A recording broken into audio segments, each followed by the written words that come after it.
Hey, what is up guys? Guitar here, welcome back to another Genshin Impact video. Alright, we're gonna start off today's video. Let me shoot this first, alright. I think there's a chest right here. I wonder if I can get it in time. And then maybe I have to use Amber or something. Yeah, I feel like I have to use Amber. If you use Amber, because you can use her doll to time the things better. Wait, so they know that Amber is free. Official is kind of free as well.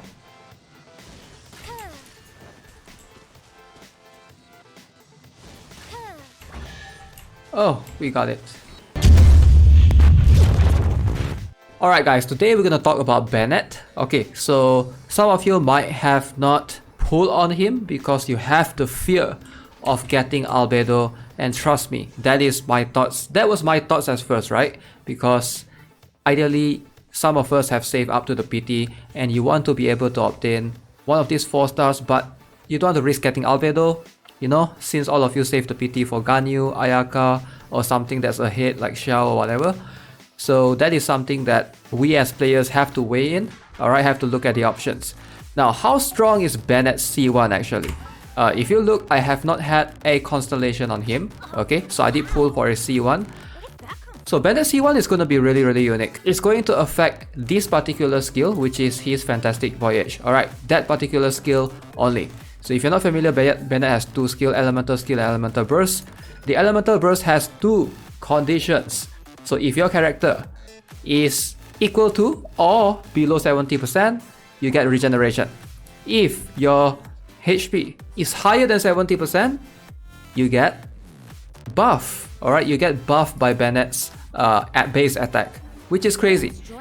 So having Benett as C1, that literally just removes the restriction, not from the healing, but from the buffs, because now regardless of your HP being 70% less or 70% more than 70%, it doesn't matter.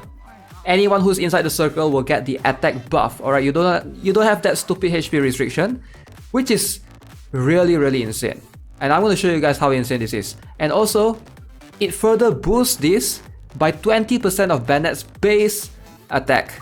So let's apply this, and I'm going to show you guys how OP is this skill right here. Okay, so let me try to fight some monsters and then probably we can showcase how useful this is. Ideally, having the HP restriction removed from you is what makes this skill really strong, because you can't control what HP you have ideally, right? Above 70%, below 70%, like that is like so annoying. So if you have like characters, right, for example my Zhongli right now definitely has less than 70% HP. But now, if I use Benett, boom, I swap to Zhongli, and look at that, I still get the attack buff, 2.3k, that is very high. Alright, so everybody in the circle gets the attack buff. Now 2.3k is really high, alright, considering now you have 20% extra. So if you look at it, Zhongli by default only have 1.9k. So that is a pretty significant buff. So if you're wondering why my buff is so little, because I have decided to use this new weapon on Benett. So this is the Festering Desire Sword that you can obtain in the current event. So I'm still testing this, but I have a feeling this is going to be a much better sword, and I'm surprised at how good this is, alright, and you're getting this for free, right? Increase elemental skill damage by 16%, and your elemental skill crit rate is increased by 6%. So you have a very significantly high chance to crit, and that's going to help Benett out because Benett's elemental skill is pretty spammable. Alright, he can spam his skills every 4 seconds. Wait, 5 seconds. Alright, every 5 seconds. Now that's pretty often, alright. So if you just use for the press damage, you're gonna get 193%. If I decide to use this weapon, for sure, I can modify my artifacts a little bit to favor this weapon because I don't need that much energy recharge. I think now I have a little bit, 225%. I think this is overkill in my opinion. So yeah, I am thinking of replacing some of his artifacts just so that he doesn't really need this particular one, which has the energy recharge main stat.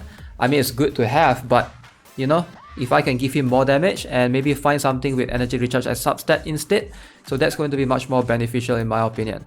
But still, a lot of things can be improved. I can also switch his artifact away, the one that the exile set 2-piece, right?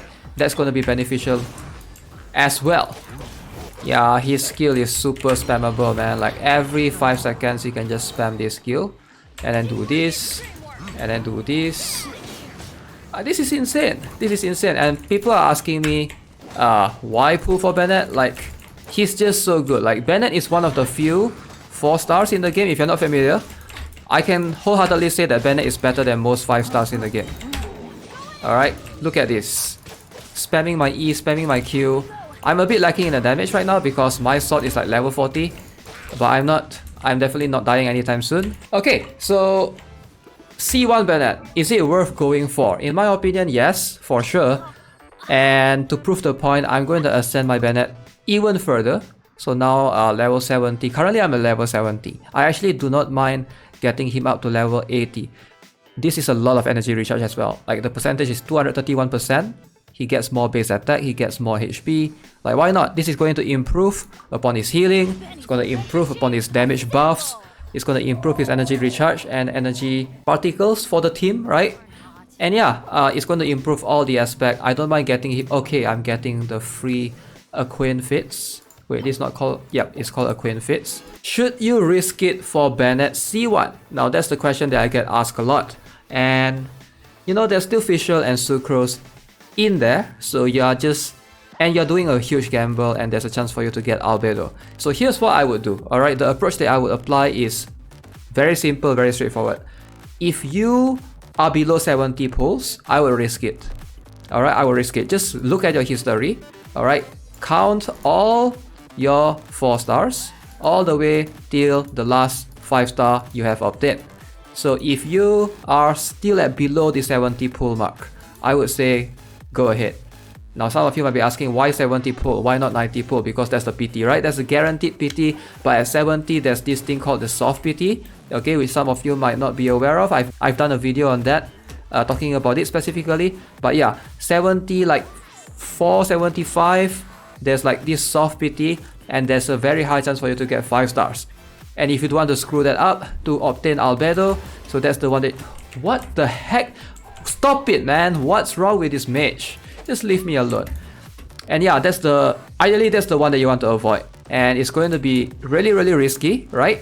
So that's how I would do it, alright? I would risk it for a Benett C1. Because, like I mentioned, I feel like Benett C1 is... Like, it just unlocks his potential to the point that he's just so good. Like, and like, if you are a Pyro main, you use Diluc or Klee, you have to have him, alright? He gives insane buffs. Also, just using both of them, you're settling your healer, checkmark right there, and also you're getting the 25% Pyro Resonance. That is like more than enough. So going further, I don't think it's worth it, right? It's good for you to get like this skill for Passion Overload and this skill, but like, I don't think you want to risk going further. C1 is the best constellation on Benett, and most of the time, that's going to be the only constellation that you will need. And with that being said, now I can even boost this further. Okay. I have so many of these Duvalian's Plum. I have so many of this. I have like 5 of this. I don't mind using some of this on Benett for sure. Yeah, I don't mind using some of this. And this is going to improve my attack bonus ratio. It's going to improve my regeneration. And the skill damage is going to improve. Yeah, I will improve this to like level 8. No problem. For sure, I'm going to improve upon the Fantastic Voyage. I need to check first what other heroes, characters will need to use the Duvalian's Plum. But for sure, this is something that I wouldn't mind upgrading at all. Okay, so let's end the video with some Abyss Showcase. Now keep in mind, this weapon is a little bit underpowered, alright, level 50 right now. But hopefully you guys get a rough idea of how good Benett might be. So now I can get rid of this guy fast. Because I got a lot of damage. Whoa, whoa, whoa, whoa, whoa, whoa, whoa. I was mashing my Q like crazy, that start, man.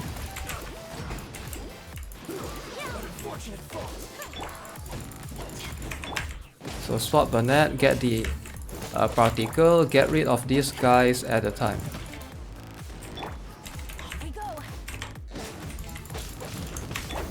So I forgot I have Barbara, I can still heal. I don't like that angle, man. Come on, stop pointing myself towards the wall. Come on, Benett. You can do this, Benett. Prove to them that you can do this, Benett. Alright, nice. Alright, we got this. So, I know it's quite hard to see what impact does Benett has, right? But ideally, because he can generate his elemental skill, elemental burst. And now look at my attack buffs on Beidou. Look at this. I'm easily doing 8,000, 10,000 damage. And that was because of Benett, right? Because I was in that circle. So as you guys can see, the buffs, once the restriction is removed, that makes Benett extremely insane. Like, it's so hard to keep yourself in tap looking at your HP. Okay, this guy has 70% less, this guy has more than 70%. Okay, this guy will not get the attack buff. In Spiral Abyss, when you are focusing on the enemies, it's quite hard for you to be looking at your HP bar even. So removing Bennett's C1 restriction is really crucial, and I would say it's super important. If you guys are struggling in Spiral Abyss, floor 11, 12, and floor 12 is where Benett really shines because he's Pyro, he can remove all the condensed ice, but I'm not sure if they changed that in the new Spiral Abyss. But anyways, so hopefully with that you guys get a rough idea that Benett can really help your team, and he's been helping me a lot. So once I upgrade his weapon and continuously push him forward in the level as well, I think that's gonna make him even stronger. Alright guys, so that's gonna be it for this video. Hope you enjoy it. As always, if you haven't already, subscribe to the channel, give this video a like. I'll see you guys in the next one. Have a nice day and Merry Christmas. Goodbye.